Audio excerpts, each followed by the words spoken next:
खुश रहा, आनंद कराए बुची। आवा एले आवा, आजा बतावा का परेशानी बा।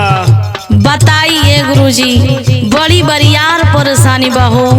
सुनी बतावा तनी। हाँ बताई। गुरुजी बताई कौन उपाय, छौड़ा से पीछे कैसे छुड़ाई।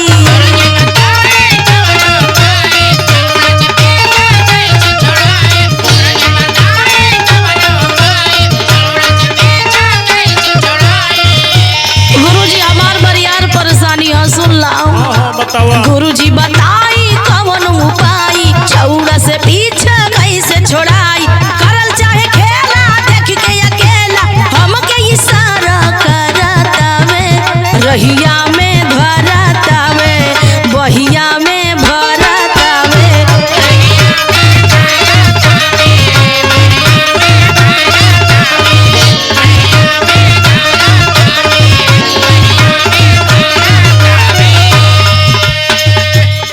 सुना, हम तो हर परेशानी सुन लेनी।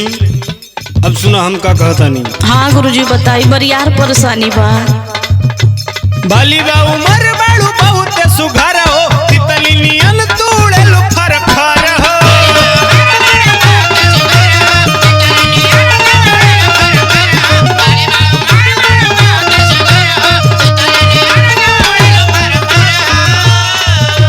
बाली बा उमर बाड़ू बहुत सुघर हो, तितली नियन तूड़े लो फर फर हो। पढ़तनी मंतर ले लयक जंतर, चोलिया में रखी है संहारी। सुना कबहू ना ऊ मुँह मारी, तनिको ना तो कनिहारी।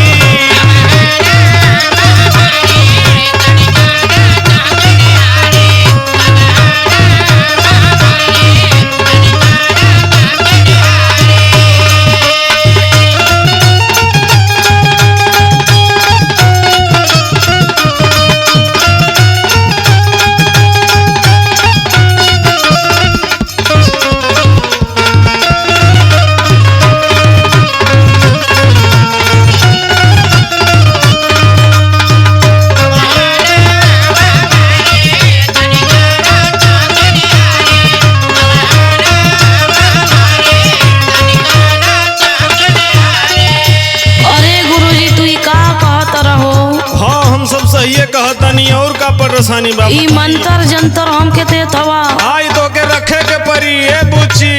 अरे गुरुजी तनी को हमरा के परेशानी समझा। हाँ सब समझतानी। सुना एक परेशानी और बा। हाँ बता दी। थोड़ा या जीव बड़ुए, घर के करीब बड़ुए।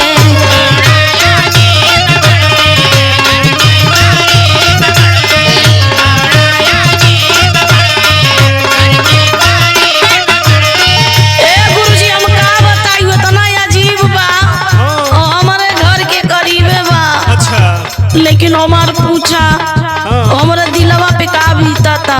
थोड़ा या जीव बड़ुए, घर के करीब बड़ुए। रोज लगावत हमारा पीछे तरकीब बड़ुए। सुना गुरुजी हमार परेशानी।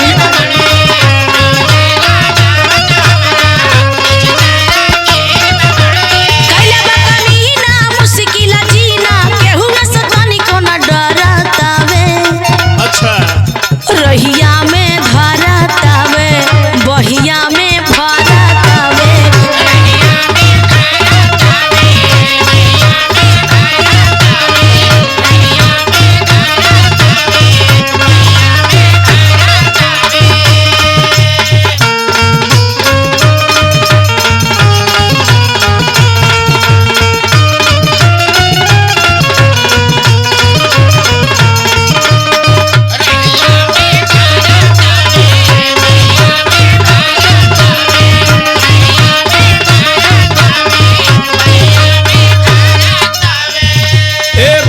सब ठीक हो जाई। हमार सुनी थोड़ा सा।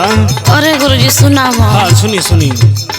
रखिया बचा के अपन नीमन खजाना हो। अरे गुरुजी तू क्या कहता है? हाँ सही कहता ने।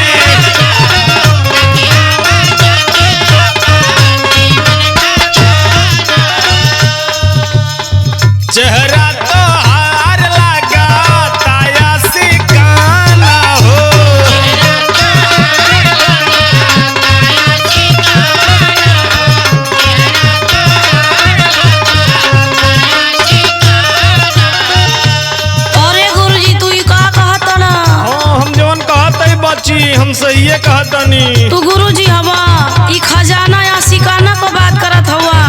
हाँ हम बड़का गुरुजी हई।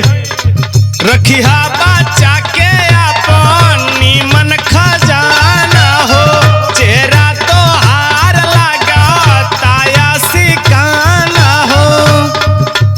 खइबू भभूत बंद होई बुलतुथ ठीक होई जाई सारी बीमारी। कबहू ना वो मुँह मारी तनिको ना